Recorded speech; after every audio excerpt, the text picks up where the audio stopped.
Hello friends, स्वागत है आपका एक बार फिर से आपके अपने यूट्यूब चैनल मैथोलॉजी में, जहां हम हमेशा नया कुछ सीखते हैं या सीखने की कोशिश करते हैं। तो फ्रेंड्स, आज हम एक्सरसाइज 1.1 लेकर आए क्लास 9 के लिए, क्योंकि 1.1 के पहले की सारी चीज़ें डिस्कस हो चुकी है। तो बच्चों, एक बार आप लोग एक्सरसाइज 1.1 के लिए रेडी हो जाइए। एनसीईआरटी एक्सरसाइज 1.1 पेज नंबर 5 अगर आप देखना चाहते हैं तो पेज नंबर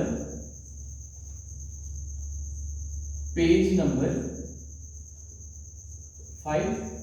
और दूसरी बात, एक बार मैं फिर से आप सभी लोगों को बहुत बहुत धन्यवाद कहना चाहता हूं कि आप लोगों ने मैथोलॉजी पे इतना ट्रस्ट किया, आप लगातार हमसे जुड़ते जा रहे हैं, उसके लिए बहुत बहुत धन्यवाद। और मैं उम्मीद करता हूं कि आगे भी आप वीडियो हमेशा उन बच्चों के साथ जरूर शेयर करेंगे जिनको बहुत ही ज़रूरत है और सच में जो मैथ सीखना चाहते हैं बिल्कुल ईजी लैंग्वेज में, मैथोलॉजी से जो जुड़ना चाहते हैं, आप उनके साथ वीडियो जरूर शेयर करें, क्योंकि उत्थान बैच आप सभी के लिए, सिर्फ आप सभी के लिए है, जहां पर हम बिल्कुल ही इजी लैंग्वेज में एनसीईआरटी के सारे सिलेबस, सारे चैप्टर्स को कवर करते हैं और हमेशा कुछ ना कुछ अच्छा करने की कोशिश करते हैं।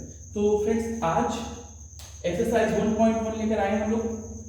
The first question I am reading, listen very carefully. अगर आप रेडी नहीं है तो बच्चों एक बार एनसीईआरटी की बुक ले लीजिए, क्योंकि जब मैं क्वेश्चन रीड करूंगा, क्योंकि मैं पूरा क्वेश्चन लिखूंगा नहीं, इट इज नॉट पॉसिबल। और आपको पता है कि डिजी बोर्ड है नहीं कि मैं तुरंत क्वेश्चन यहाँ पर ला दूँ। तो बच्चों थोड़ी सी हेल्प चाहिए, आप बुक के साथ बैठिए, ठीक है। उसके बाद क्योंकि मैं क्वेश्चन पढ़ रहा हूँ तो आप उतना अच्छा समझ पाएंगे जितना मैं समझाने की कोशिश करूंगा। अगर आप सिर्फ देख रहे हैं तो चीजें अच्छे से नहीं कर पाएंगे। तो exercise 1.1, the first question is 0 a rational number? Is 0 a rational number? Can you write in the form p by q, where p and q are integers and q is not equal to 0? Okay, the first question is 0 rational number? तो बच्चों आपको अच्छी तरह से याद होगा कि जब हम रेशनल नंबर पढ़ रहे थे तो हमने रिमार्क में पहले ही बोला था कि बेटा 0 इज अ रेशनल नंबर। इसमें कोई भी डाउट नहीं है, 1% का डाउट नहीं होना चाहिए कि 0 इज अ रेशनल नंबर। क्यों? क्योंकि पहले ही आप लोगों ने बताया 0 can be written in the form 0/1, 0/2, 0/3। तो 0 को कई फॉर्म में हम लिख सकते हैं, p/2 के फॉर्म में। तो आप बहुत ही आंसर हो सकता है, ये जरूरी नहीं कि इसका सिर्फ एक आंसर हो बच्चों। यस, तो first answer is, answer first आप लिखिएगा, yes 0 is a rational number.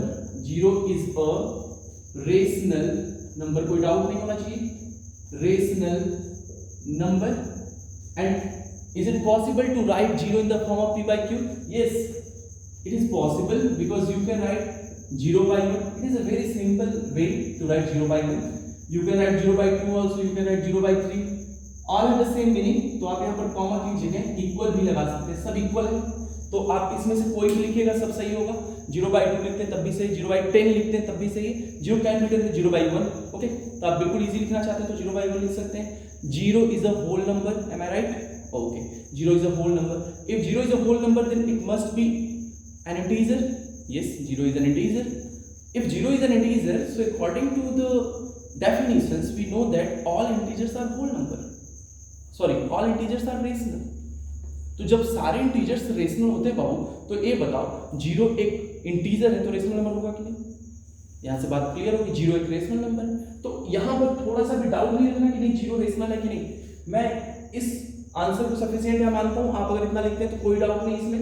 Yes, 0 is a rational number, no doubt 0 is a rational number. Yes, 0 is a rational number. 0 is natural number? No, 0 is not natural number. 0 natural number नहीं है, 0 एक rational number है। हाँ है। आते हैं question number 2 पे, मैं इसको इरेज कर रहा हूं। Come to the question number 2।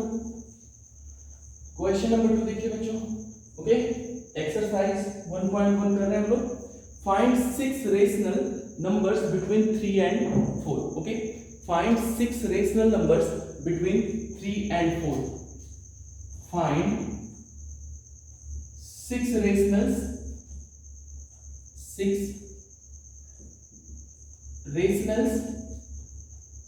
between 3 and 4। तो बच्चों, मैंने दो मेथड बताया है for finding rational number.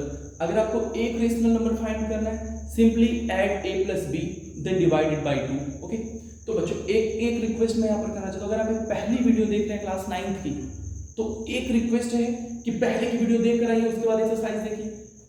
Guarantee लेते हैं एक भी क्वेश्चन ऐसा नहीं होगा जो आपको समझ में नहीं आए। एक भी क्वेश्चन मुझे बताने की जरूरत नहीं, आप बस पढ़िएगा, आप सॉल्यूशन कर लीजिएगा, राइट। तो फाइंड 6 रेशनल नंबर, हमको 6 फाइंड करना है। तो मेथड 1 अप्लाई करिएगा कि मेथड 2? मेथड 1 करना है कि मेथड 2?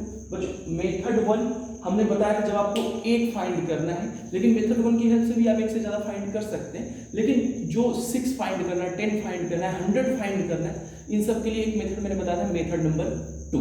अगर आप मेथड नंबर 2 पेज थोड़ा पीछे जाइए, ओपन करिए, तो वहां 2 स्टेप मैंने बताया था। पहला स्टेप ये था कि change both the number into the equal denominator.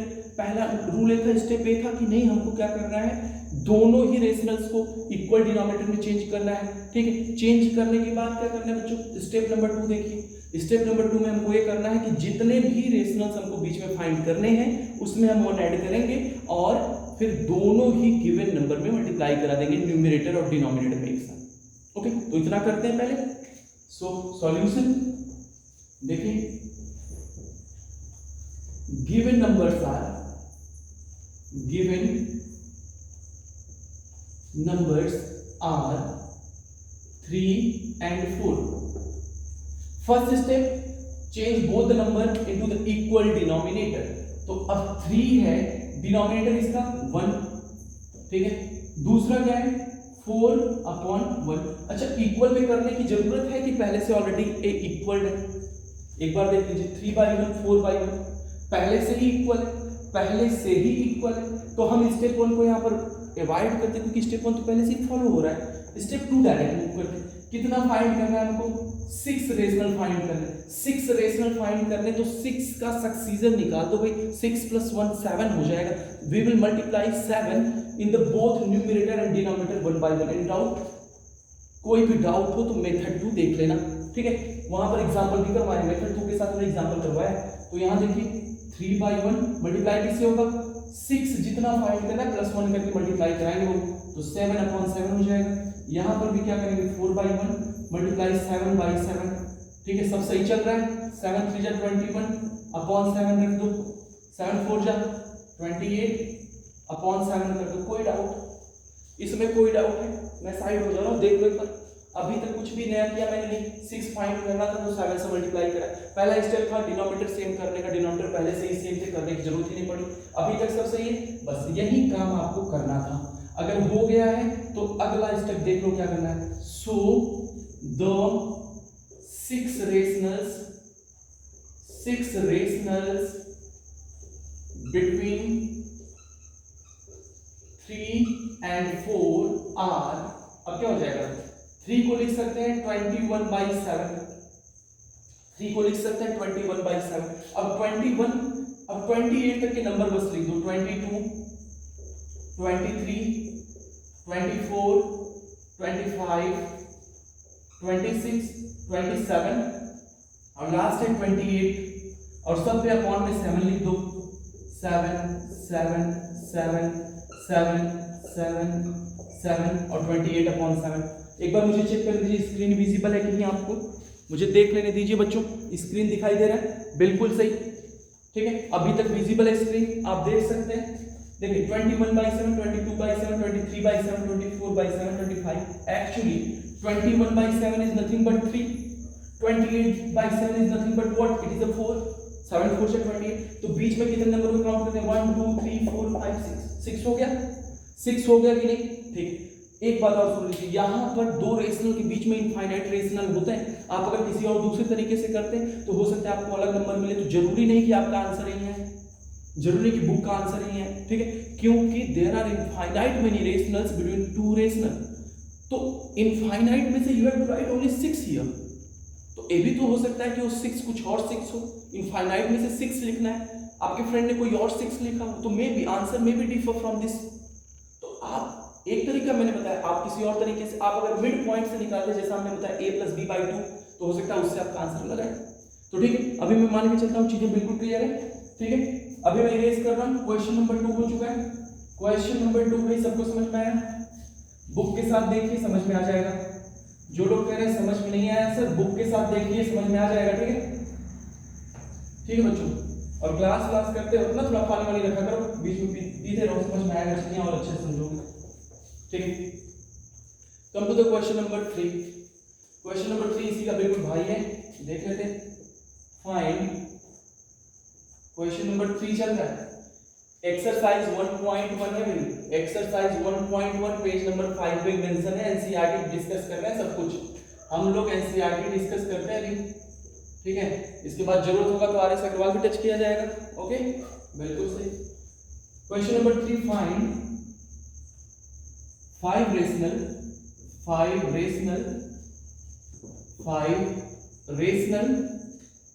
between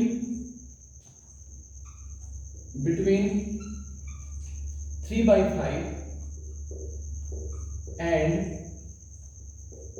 4/5। बच्चों क्या समझ में आ रहा है कि क्वेश्चन मुझे बताना चाहिए कि नहीं? अगर आपने मेरा पढ़ाया अभी तक पढ़ा है तो एक बात मुझे बता दो, एक क्वेश्चन मुझे आपको बताना चाहिए या नहीं कि आप खुद से कर लीजिएगा। अगर आपको लग रहा है कि नहीं मैं बताऊंगा तब आप करेंगे तो एक बात सुन लीजिए भाई, बताना व्यर्थ हो गया सब। एक क्वेश्चन बिल्कुल जो क्वेश्चन अभी डिस्कस किए उसी तरह के डिनोमिनेटर्स आर सेम ही है, लेकिन मैं बताऊंगा, डोंट वरी मैं बताऊंगा, लेकिन एक क्वेश्चन आपको आना चाहिए, ठीक है। जिनको आ रहा है बहुत अच्छा, शाबाश, बहुत अच्छा भाई, जिनको आ रहा है उसके लिए बहुत बहुत अच्छी बात है, ठीक है। तो अभी इसको करते हैं, देखते हैं। गिवन नंबर्स आर, जो गिवन नंबर पहले उसको लिख लेते हैं, 3/5 लिख लिया, 3/5 लिख लिया, ठीक है, बहुत अच्छा, एक नंबर है। दूसरा नंबर है 4/5 लिख लिया। Step number 1, denominator should be equal, denominator equal होना चाहिए। क्या आपको लगता है यहाँ डिनोमिनेटर इक्वल कराने की जरूरत है क्या? बच्चों डिनोमिनेटर तो पता है ना, न्यूमरेटर डिनोमिनेटर, डिनोमिनेटर नहीं पता है तो डिनोमिनेटर न्यूमरेटर क्लास 6 से उठा के सब पढ़ लो, like fraction, non like fraction, fraction, rational, मैंने सब लिखवा रखा है वैसे, ठीक है। यहाँ डिनोमिनेटर सेम है, डिनोमिनेटर अगर इक्वल नहीं होते तो फर्स्ट स्टेप था after taking the LCM change the given rational into the equal denominator. यहाँ पर तो पहले से ही सेम, जरूरत ही नहीं है, ठीक। अगला स्टेप आपको कितना फाइंड करना है इस क्वेश्चन में, फाइंड करना है सर 5, फाइंड करना है 5, मल्टीप्लाई किससे होना चाहिए, एक बार में आंसर आना चाहिए, किससे मल्टीप्लाई करना है अगर 5 फाइंड करना है? बिल्कुल सही, 6 से मल्टीप्लाई होगा, नो डाउट 6 से होगा सर। लिख लेते हैं 4/5, 3/5, चलिए मल्टीप्लाई कराते हैं 6 से, हर जगह मल्टीप्लाई करा दो 6 से, और जो मल्टीप्लाई करने के बाद रिजल्ट आए नोट करो। मल्टीप्लाई कैसे होता है? Numerator multiply with numerator, denominator multiply with denominator. 3 6 जा, लिखते चलो, 18, 5 6 जा 30, यहाँ पे लिख लो, 6 4 जा, लिख लो भाई 24 होता है ना, अपॉन में क्या होगा 30। अभी इसके बाद फिर बताने की जरूरत है? हाँ ठीक है भाई, लिख लेते हैं। So the 5 rationals between 3/5 and 4/5। तो पहले 3/5 लिख लो, 3/5 को क्या लिख सकते हैं, जो यहां हमने लिखा है 18/30, ये तुम्हारा नंबर हो गया 18/30, ये वही नंबर है। 18 के बाद लिख दो 19, 20, कहां तक लिखना है 21, 22, बस हमको देखो रिक्वायर्ड कितने के 5 लिखना है, 1 2 3 4 हो गया, एक और लिख लो 23, और लास्ट वाला नंबर जो उसको नोट कर लो 24, और सब में अपॉन कर दीजिए 5 नहीं 30 करना है, ठीक है 30 करना, सब में अपॉन क्या करना 30, जो नंबर मिला है आपको सब में 30 किया। अभी काउंट कर लो, ये 5 है कि नहीं, बीच का 5 हो गया। अगर सर 7 फाइंड करना होता तो क्या करते आप 8 से मल्टीप्लाई कराते। अभी तक बिल्कुल क्लियर चल रहा है?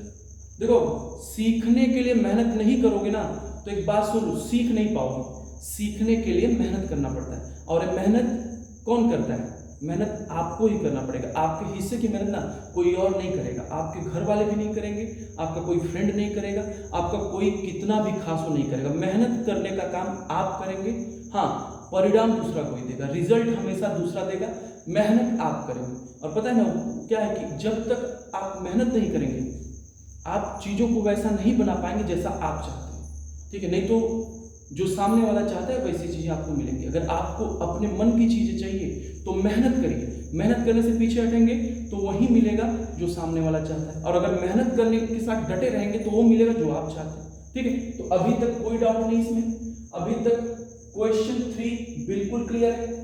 मैं मान के चलता हूँ क्वेश्चन नंबर 3 बिल्कुल क्लियर है। तो सारे बच्चों एक बार बता दो क्वेश्चन नंबर 3 क्लियर है? देखो बच्चों अगर आप कमेंट सेक्शन में कुछ ना कुछ लिखते रहेंगे, देखिए समझ में आया तब भी लिखिए, नहीं समझ में आया तब भी लिखिए, क्योंकि अगर पूरी तरह से ब्लैंक होता है ना कमेंट सेक्शन, मैं देखता हूँ कमेंट कुछ भी नहीं आता, कुछ भी इन द सेंस रेयर एक दो कमेंट्स देखते हैं, तो क्या कर रहे हो, अगर देख रहे हो तो एटलीस्ट कमेंट करो, मुझे पता तो चले मेरे बच्चे कहाँ हैं कैसे देख रहे हैं, ठीक है। कमेंट करते रहिए क्योंकि दूसरों को भी थोड़ी बहुत प्रेरणा मिले कि नहीं आप कर रहे हैं, ठीक है। और अपना नाम भी लिख सकते हैं वहाँ पे, नाम लिखिएगा, क्योंकि मैं अगले वीडियो में आपका नाम लेके बोलूंगा कि नहीं कमेंट किया था आपने। तो चलिए अब आते हैं question number 4, state whether the following statements are true और फॉल्स। आपको बताना है कि the given statements are true और false and give reasons for your answer and you have to write the reason also for your answer why you are saying true और false. अगर आप true कह रहे हो तो क्यों कह रहे हो, अगर आपको लगता है स्टेटमेंट्स फॉल्स हैं तो क्यों फॉल्स हैं, ठीक है। तो भाई एक बात समझ लीजिए, जो समझे होंगे चीजों को वही वही आंसर दे पाएंगे ट्रू फॉल्स का, ठीक है। ये चीटिंग करने वाली कोई चीज नहीं कि नहीं देखा ट्रू है तो ट्रू बोल दिया, फॉल्स है तो फॉल्स बोल दिया। तो 1.1 देखते हैं, 3 स्टेटमेंट इसमें दिए गए।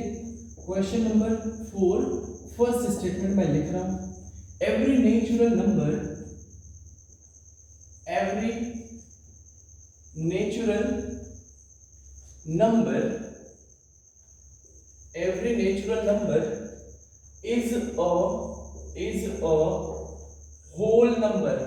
is a whole number। मुझे शायद ये स्टेटमेंट आपको याद आ रहा होगा, क्लास में मैंने कितनी बार पूछा same statement, every rational number is a whole number, true और फॉल्स। एक लाइन में आंसर आना चाहिए, every rational number is a whole number, true और फॉल्स। सारे के सारे रेशनल नेचुरल, सारे के सारे नेचुरल होल नंबर होते हैं, ट्रू है कि फॉल्स है बच्चों, एक लाइन में जवाब दे दो, ये सारे के सारे ट्रू होते हैं। अगर मैं पूछूं every whole number is a natural number, true और false, then yes it is obviously false and reason is only 0 because 0 is a whole number but it is not a natural number, ठीक है। तो लिखते हैं यहाँ पे, देखिए क्या है, every natural number is a whole number, yes it is true। क्यों ट्रू है भाई, बिकॉज n में कौन होते हैं, 1 2 3 4 एंड सो ऑन, और होल नंबर जो w होता है इसमें कौन था भाई, 0 1 2 3 एंड सो ऑन। तो चेक करके बताओ सारे के सारे नेचुरल होल नंबर में है कि नहीं, सारे के सारे नेचुरल होल नंबर में है कि नहीं, यस। तो it is a true statement, इसको लिख लेते हैं, it is a true statement, ठीक है, बिल्कुल सही। स्टेटमेंट नंबर 2, 3 स्टेटमेंट है, एक्सरसाइज में खत्म हो जाएगा, एक्सरसाइज बहुत लेंदी नहीं है, परेशान नहीं होना, ठीक है बच्चों, बहुत लेंदी नहीं है। Statement number 2, every integer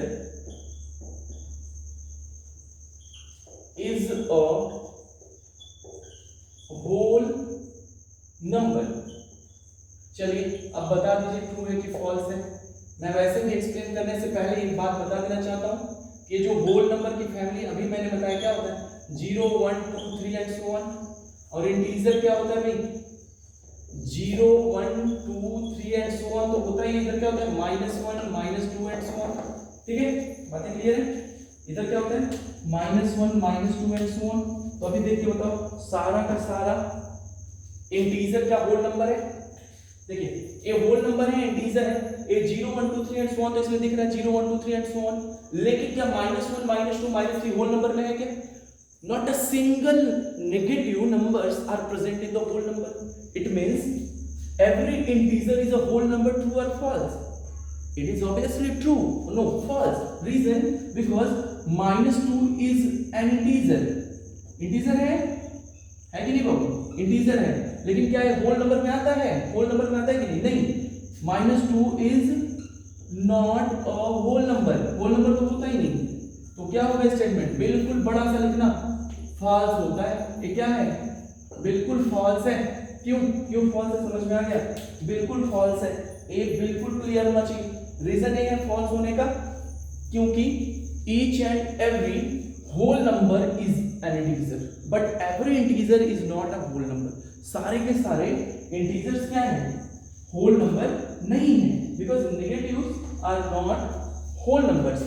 positive और 0 तक तो ठीक है, लेकिन नेगेटिव इंटीजर जो होते हैं होल नंबर नेचुरल नंबर नहीं होते, ठीक है। तो यहाँ पर अगर नेचुरल भी होता होल की प्लेस पे तब भी ये फॉल्स स्टेटमेंट होता है, इसको हम ट्रू नहीं कह सकते थे, राइट।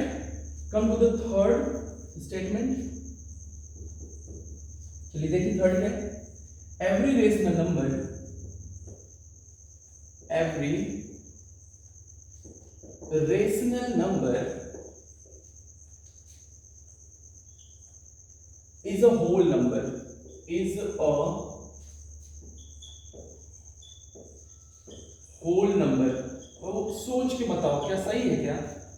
एवरी रेशनल, जब इंटीजर होल नंबर नहीं होता पूरा, तो क्या whole number rational number whole number होगा? Every rational number is a whole number, no, false है, सीधे सीधे फॉल्स है। रीजन क्या है इसका? ये फॉल्स है, क्यों? Because 1/2 is a rational number, है कि नहीं? Rational but not whole number, लेकिन होल नंबर नहीं है, नॉट होल नंबर नहीं होता, ठीक है। ए स्टेटमेंट थे पूरे 3।